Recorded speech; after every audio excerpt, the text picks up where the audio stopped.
आज हम आए हैं पाकिस्तान की मशहूर तरीन ट्रांसपोर्ट बस सर्विस के मालिक, पाकिस्तान के मारूफ बिजनेसमैन बजाज खान नियाज़ी साहब के ऑफिस। आज उनसे जानते हैं कि वो माहाना कितना कमाते हैं और एक वक्त में वो मियां नवाज शरीफ साहब के साथ ही रहे, उनको छोड़कर इमरान खान साहब के साथ आ गए। इसकी क्या वजह है, आइए उन्हीं से जानते हैं।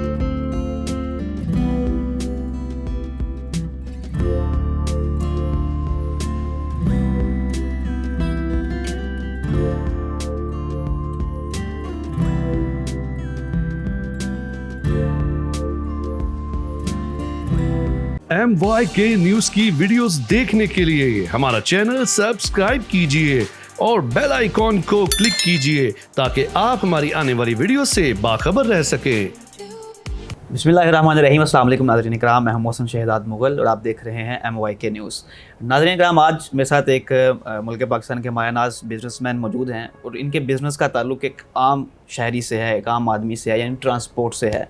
और यही वजह है कि आप जो हैं वो अपने सोशल मीडिया अकाउंट्स के थ्रू हर शहरी के साथ अटैच रहते हैं और जो लोग इनको फिर बताते हैं उसको फिर आके जवाब भी करते हैं। लोग इनसे फिर बड़ी मोहब्बत भी करते हैं सोशल मीडिया पे। मेरी मुराद जनाब बजाज नियाज़ी साहब। अस्सलाम वालेकुम सर। वालेकुम सर, आपको शुक्रिया, आपने वक्त दिया। तो आपकी मेहरबानी जी, आप आए। सर, मेरा आपसे सबसे पहला सवाल तो ये है कि आपने बिज़नेस जब स्टार्ट किया तो आपने ट्रांसपोर्ट का ही इंतखाब क्यों किया? सर, हमारा ये जो कारोबार है ना, मेरे बुजुर्गों से शुरू हुआ। पहले हमारे ट्रक्स का काम था, फिर वालिद साहब 2000 में तकरीबन 99 में फोत हुए। उस टाइम ये कारोबार हमारा स्टार्ट हो रहा था जी। तो फिर अल्लाह ताला ने यहीं पर रिज़्क़ लिखा हुआ था, तो यही कारोबार फिर के साथ हम चल रहे हैं इंशाल्लाह ताला। सर, आमतौर पे जो ट्रांसपोर्टर होते हैं ना, छोटे मोटे, वो एक गाड़ी ले ली, दो ले ली, 10-20 साल गुजर गए तो चलें 4 गाड़ियाँ ले ली, लेकिन इस तरह का बड़ा सेटअप कोई नहीं बना सकता। बहुत महदूद लोग हैं जिस तरह सेटअप बना पाएँ। तो आप क्या समझते हैं कि आपकी ये 20-22 साल कैरियर में आपकी कामयाबी का क्या राज है? सर जी, बस अल्लाह ताला मदद करता है इंसान की जी। लगे रहती हैं, अब कोशिश करती हैं अच्छी से अच्छी गाड़ी लाएं, लोगों को सहूलत दें, क्योंकि हमारा जो ट्रांसपोर्ट का कारोबार है ये आम आदमी की सवारी है। ऐसे ही तो कितना हम उसको अच्छी सहूलत देती हैं तो वो उतना अच्छा हमें उसका रिस्पॉन्स देती हैं। तो रिस्पॉन्स आता है तो फिर अल्लाह ताला रहमत करता है, तो गाड़ियों की तादाद फिर बढ़ती है जी। सर, हम आपको सियासत में भी सरगर्म देखते हैं, बिजनेस भी करते हैं, तो आप करना क्या चाहते हैं? मुस्तकबिल में सियासत में को बड़े लेवल पे आना चाहते हैं या फिर बस शुगर मेले मेरा के लिए तो रखा हुआ? मूड अभी तक तो कारोबार के टाइम ज़्यादा देने का है जी। अच्छा। सियासत में ये है कि क्योंकि मैं तकरीबन 2000 से शुरू से शौक़ था थोड़ा बहुत सियासत का। शुगर मेरे के लिए हम चलाते हैं अपनी सियासत को भी साथ साथ, लेकिन कोई आगे मुस्तकबिल में कोई प्लान मेरा कोई नहीं है कि मैंने कोई सियासत करनी है, नहीं करनी। हाँ, कोई पार्टी आकर कहती है, PTI जिस पार्टी को हम सपोर्ट कर रहे हैं, कि आप आएँ आकर हमारे लिए काम करें, तो ज़रूर करेंगे। सर, आप मुस्लिम लीग नून के भी ज़िम्मेदार रहे हैं एक, तो आपने मुस्लिम लीग नून यानी नवाज शरीफ साहब को छोड़ के इमरान खान साहब का ही इंतखाब क्यों किया? Totally opposite. सर जी, उनके साथ ज़िंदगी के 20-22 साल गुजारे हैं जी, और बड़े अच्छे गुजारे हैं। बड़ी उन पार्टी में मैंने खिदमात की हैं, और बड़ा 22 साल की ज़िंदगी थोड़ी नहीं होती। बिल्कुल ऐसा ही। मैंने अपनी आधी ज़िंदगी मुस्लिम लीग नून को दी है, जवानी से लेकर अब तक जी। उसमें वही चोर बाजारी, वही जो उनकी जो अब वो कर रहे हैं, वो पहले भी ये हरकतें करते थे, बहुत लूट मार थी। तो खान साहब आए थे, चीज़ें बताते थे, विज़न देते थे अपना कि मैं बेहतर करूँगा मुल्क को। तो इस बार दिल किया 2017 में कि इमरान खान साहब को क्यों ना वोट दें और इनकी हम सपोर्ट करें। सर, ये बताइएगा कि अभी 25 मई को लास्ट टाइम जब वो असले के वाले साहब के घर पे छापा मारा गया, तो आपको जो मियां नवाज शरीफ साहब ने घड़ी गिफ्ट की थी वो भी वो ले गए थे, वो घड़ी वापस मिल पाई है कि अभी तक नहीं? नहीं, अभी तक बॉस कोई नहीं मिल रही। अभी उनकी इंक्वायरी लगानी है। असला भी नहीं मिला? नहीं, असला तो बॉस उन्होंने जमा करवाया था। इधर लेबॉर्ट्री होती है जो फैंगर्स कहते हैं, क्या उसको आप कहते हैं, तकरीबन क्लियर तो हो गया। 780 में टूट गई है मेरी। सही है। अब वो पर्चा तो तकरीबन मेरा खारिज हो गया। घड़ी का क्या? घड़ियों की भाईजान इंक्वायरी करेंगे, जिन पुलिस वालों के पास है इंशाल्लाह ताला उनसे लेंगे। अगर ये अफसरान ना लेकर दे सके तो इंशाल्लाह ताला अदालत में जाएंगे, अदालत अदलिया के पास जाकर लेंगे उनसे। 5 घड़ियाँ थी, एक मियाँ नवाज शरीफ साहब ने गिफ्ट की थी, 3 मेरी ज़ाती थी। उसके बाद काफ़ी चीज़ें और हैं। अब फिर वही हर मीडिया वाले में कहता हूँ शर्म आती है, जूते ले गए, स्टड वगैरह ले गए, शेविंग मशीनें ले गए, इस तरह की छोटी छोटी चीज़ें जो किसकी जेब में आई हैं वो ले गए जी। सर हम आपको अक्सर देखते हैं प्रोटोकॉल में भी, आप 7-8 गाड़ियाँ वीडियोस आपकी बड़ी वायरल होती हैं, तो ये प्रोटोकॉल शौकिया तौर पे करते हैं या वैसे ही ज़रूरत है आपकी? सर जी एक तो गाड़ियों का मुझे शौक है जी, असले का भी शौक है, फिर हमारा जो कारोबार ट्रांसपोर्ट का है इसमें हमारी दुश्मनदारी बनती रहती है, क्योंकि कारोबार ऐसा है जी। लाहौर शहर में भी है, बाहर शहरों में गाड़ियाँ जाती हैं, तो उसकी वजह से फिर सिक्योरिटी भी अपनी रखनी पड़ती है बहुत। सही है सर। ये पिछले दिनों एक मसला बना था आपका बड़ा, टिकटॉक पे वायरल हुआ था बंदयाल ग्रुप के साथ। जी जी। वो क्या इशू था? वो बड़ा वायरल था लेकिन लोगों को अभी तक पता नहीं चल सका वो मसला था क्या, फिर सुलह भी हो गई? नहीं भाईजान, मसला वो ट्रांसपोर्ट में ये चलते रहते हैं मसले मसाइल, हमारे आपस में ट्रांसपोर्टरों के मुकाबले होते हैं, बैठ कर राजीनामा हम नहीं कह सकते, एडजस्टमेंट होती है हमारी ट्रांसपोर्टरों की, हम आपस में एक दूसरे के साथ मुकाबले भी करते हैं, एक दूसरे के साथ जिदबाजियाँ भी करती हैं, बैठते भी हैं, बैठ कर उनका सोल्यूशन भी निकालती हैं, हाल भी निकल आते हैं। तो उनके साथ हमारे अच्छा हाल निकला, अच्छे तलक़ात पहले भी थे, बैठे हैं तो और ज़्यादा बेहतर हाल निकला है हमारा जी। सर बतौर ट्रांसपोर्टर जो आपकी ये मौजूदा हुकूमत है हमारी मुस्लिम लीग नून की, इससे आप कितना खुश हैं और कितना नाराज़ हैं? ये तो बस आप पता नहीं शायद न चला सकें, नहीं चलाएंगे सर। नाराज़ तो पूरे हैं हम बॉस, ये नहीं कि मैं पर्चे से नाराज़ हूँ। आज इनको 4था-5वां माह जा रहा है, इन्होंने तबाही फेर दिया, कारोबार कोई नहीं है। ये नहीं कि मेरा, पूरे हर बंदा को इन्होंने रुला दिया पकड़ कर। डॉलर जी कहाँ ले गए हैं, पेट्रोल के प्राइस कहाँ ले गए, क्योंकि हमारा ज़्यादा जो डीज़ल के प्राइस के साथ हमारा कारोबार चलता है। जब टिकट सस्ती होती है, डीज़ल सस्ता होता है, तो हमारे पास पैसेंजर बढ़ता है, काम नहीं होता जी। जब डीज़ल महंगा होता है, हम किराया बढ़ाते हैं, तो फिर हमारे पास मुसाफिर कम होना शुरू हो जाते हैं। अगर 4 सवारियों ने जाना है एक फैमिली में, वो 2 चले जाते हैं, वो अपनी बचत करते हैं, लेकिन उसमें नुकसान हम ट्रांसपोर्टरों का होता है जी। उससे तो दिल खफा होता है कि अब मेरा कारोबार ही सेफ़ नहीं है, मैं भी इस मुल्क में उनके होते हुए सेफ़ नहीं हूँ, तो बोझ फिर तो खफा ही उनसे होना है, और क्या कह सकता हूँ। सर कहते हैं कि ख़वातीन से उनकी एज नहीं पूछनी चाहिए और मर्दों से उनकी कमाई नहीं पूछनी चाहिए, लेकिन सुहेल भाई साहब की सुन्नत पे अमल करते हुए आपसे पूछूंगा, आप कितना वो कमा लेते हैं न्याजी एक्सप्रेस से? बहुत अल्लाह का शुक्र है, और कितना हम लोग कमाते हैं उससे ज़्यादा हम लोग टैक्स देते हैं। अच्छा। ये मैं आपको बड़ी बात बता रहा हूँ, हमारी गाड़ी लाहौर से निकलती है, लाहौर का पर्ची देती है, कितना हमारा किराया पर सीट, लाहौर ज़िला लाहौर की जो कारपोरेशन वाले वो पर्ची लेते हैं हमारे से। उसके बाद वो रोड पर चलती है तो टूल टैक्स देती है, फिर वो जहाँ से डीज़ल डलवाती है, डीज़ल का हम टैक्स देते हैं, रोड पर चलने का रूट्स लेने का टैक्स देते हैं हम, टोकन टैक्स हम देते हैं, इनकम टैक्स हम देते हैं। कोई ऐसा टैक्स नहीं है गवर्नमेंट का जो आयदा ट्रांसपोर्टर हम देते हैं, और हमारी मेरे हिसाब से कमाई का जो डबल पैसे होते हैं ना, जितने मुझे बचते हैं, उसका 2 गुना मैं टैक्स में दे बैठता हूँ। आप समझेंगे अच्छा। ये अजीब बात है, ये अजीब बात नहीं है, क्योंकि बस ने चलना है, डीजल डलवाना है, उसका टैक्स, बस मैंने ख़रीदनी है उस पर टैक्स, मैंने रोड पर आना है, रूट बनवाना है, उसका टैक्स, उसके बाद टोकन टैक्स, उसके बाद टूल प्लाजे जो पहले शायद काम थे, मुशर्रफ दौर में बहुत काम थे जी। अब वो हज़ारों में चले गए। लाहौर से इस्लामाबाद का आप टूल चेक कर लें नेट के ऊपर, आप ख़ुद परेशान हो जाएंगे। गाड़ी सुबह शाम आती है, 10 से 12 हज़ार रुपया तो हम मोटरवे पर गाड़ी का एक साइड से जाती है, एक साइड से आती है। उसके बाद डीज़ल जो डलवाते हैं गाड़ी में जी, उसमें हम टैक्स देते हैं।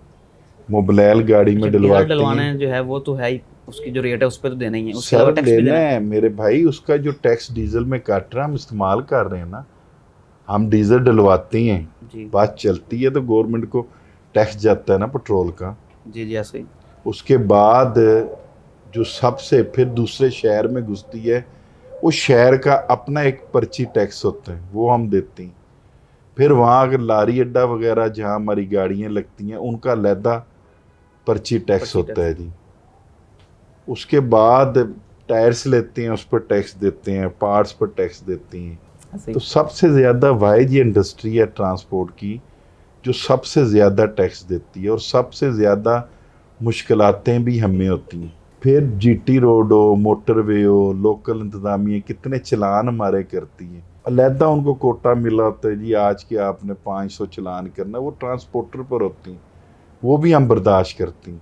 तो ये आप छोटे छोटे पैसे मिलाएं तो तकरीबन लाहौर से इस्लामाबाद आने जाने का टूल, डीजल वगैरह, लाइक गाड़ी का डीजल, ये सारा डाल के 35 से 40 हज़ार रुपया मेरे ख्याल के मुताबिक, थोड़ा बहुत फ़र्क होगा, ऊपर नीचे हो सकता है, वो गाड़ी हम टैक्स के मद में गवर्नमेंट को जाती। फिर मुशर्रफ दौर था, 24 से 30 लाख की बस तैयार होती थी, अब 3.5 करोड़ से 4 करोड़ की बस है। अब हमारी इन्वेस्टमेंट अरबों में चली गई है।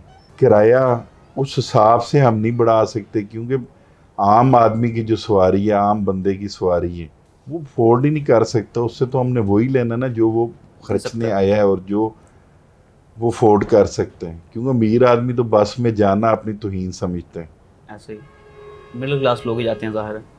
बहुत आम आदमी जाता है, मिडिल क्लास भी आपस में रिश्तेदारों की वजह से तांग तुंग होकर गाड़ी में चले जाते हैं, चाहे उनको किराए पर लेनी पड़े या जो मर्जी करना पड़े। ये आम बंदे की सवारी है ट्रांसपोर्ट, और स्पोर्ट में गवर्नमेंट की 0% ज़ीरो है। मसले मसाइल इतने होते हैं कि किसी टाइम तंग आ जाते हैं कि यार अब हम क्या करें। आपने सर अपनी सारी कमाई का हिसाब भी दे दिया और अखराजात भी बता दिए हैं, तो मुझे बताएगा कि आप सोशल मीडिया पे बहुत एक्टिव हैं, तो ये किसी का मशवरा था या फिर आपको खुद ही आइडिया आया कि सोशल मीडिया पे एक्टिव होना चाहिए? नहीं जी, काफ़ी मेरे दोस्त हैं सोशल मीडिया में, तो कहते थे आप बनाएं, फिर वो मेरे साथ वीडियो वगैरह बनाते थे, फिर उनके साथ खुद बनाने लग पड़े, तो वो चल रहे हैं। अब तो एक शौक़ बन गया ये सोशल मीडिया में आना, कोई मजबूरी या मुझे मशहूर होने का कोई शौक़ नहीं है। ये एक वैसे अच्छा लगता है, लोग सवाल करते हैं, मैं उनको जवाब देता हूँ, वो बड़ा एक अच्छा रिलेशन बन जाता है बोस लोगों के साथ आपका। अब नीचे कई दफ़ा मैं जाकर बैठता हूँ, लोगों को ढूंढना नहीं पड़ता कि यार ये कंपनी में किसको हमने मिलना है।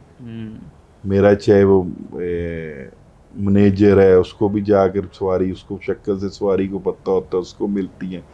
मैं ख़ुद बैठा होता हूँ तो वो कहते हैं ये न्याजी एक्सप्रेस के ओनर हैं, वो डायरेक्ट आकर मेरे से बात करते हैं। किससे बहुत ज़्यादा किसको शिकायत होती है, वो फिर सोशल मीडिया में मुझे कमेंट कर देता है और कमेंट करता है, तस्वीरें भेजता है। फिर मेरी भी कोशिश होती है कि यार मैं बेहतर से बेहतर करूं ताकि किसी को मेरे से शिकायत कोई ना हो। ठीक है, तो कोशिश करते हैं, उसमें अल्लाह ताला हमारी मदद करता है क्योंकि नीयत हमारी अच्छी है। कारोबार, हम लोग हैं कारोबारी आदमी के, यही होता है ना कि कारोबारी का मतलब ही यही है कि आपके ऊपर आपका जो पैसेंजर है वो आप पर एतबार करे, आपके साथ सफ़र करे। आपके इस 21-22 साल प्रोफेशनल कैरियर में जी बहुत सारी मुश्किलात भी आई होंगी, आसानियाँ भी आई होंगी, तो कोई ऐसी मुश्किल या ऐसा कोई मसला था जो आप कभी बोल नहीं सकते, ऐसा कोई मसला दरपेश आया हो तो सुना दें। सर जी, हमारा माशाल्लाह मुशर्रफ साहब का भाई है ना, उस टाइम ये सारा आगाज़ हुआ था। मुशर्रफ साहब ने बड़ी सपोर्ट की थी ट्रांसपोर्टरों की, बड़ा रिलीफ दिया था टैक्स में। ये सांस भी जो हमें अड्डों के मुशर्रफ साहब दे कर गए हैं, उनके दौर में मिले हैं। बड़ा अच्छा गुजरा उनका 10-11 साल। ज़ाती तौर पर छोटी मोटी प्रॉब्लम वो ज़िंदगी का हिस्सा है जी। फिर आगे मियाँ साहब है, फिर हम ट्रांसपोर्टर थोड़ी प्रॉब्लम ज़्यादा हो जाती है क्योंकि शहबाज शरीफ साहब ट्रांसपोर्टरों के वैसे दुश्मन हैं। ये मैं आपको हकीकत बता रहा हूँ। वो उनका आप इक़दार उठा कर देख लें, वो 24 घंटे ट्रांसपोर्टरों के पीछे होती हैं। यहाँ ये कारोबार अपनी कर रहे हैं, इनको उठाएं, शहर से बाहर फेंकें, वो शहर से बाहर आ जाते हैं, फिर उससे आगे शहर बन जाता है, फिर वो कहते हैं इनको और यहाँ से उठाएं, बाहर चले जाएं। उससे क्या होता है, कई कंपनियाँ लारी अड्डे में थी पहले, कई कंपनियाँ ऐसे नामवर कंपनी हैं जिनका वजूद भी ख़त्म हो गया सिर्फ शहबाज शरीफ साहब की वजह से, कि सपोर्ट करने के बगैर वो तबाही की तरफ ले जाती हैं इस सिस्टम को बॉस। फिर ये अब खैर से आई हैं, तो ये 4 से 5 माह हो गए, अभी हम तकलीफ़ में। ये तो अल्लाह ने पंजाब की कोई मदद की, इमरान खान साहब की पंजाब में गवर्नमेंट बन गई, पीटीआई की, तो हम थोड़ा रिलैक्स हो गए, वरना ये तो अभी भी वही ट्रांसपोर्टरों के पीछे थे। इनको पता नहीं कोई किसी ट्रांसपोर्टर ने क्या ऐसी कोई बात की है, कुछ समझ नहीं आती।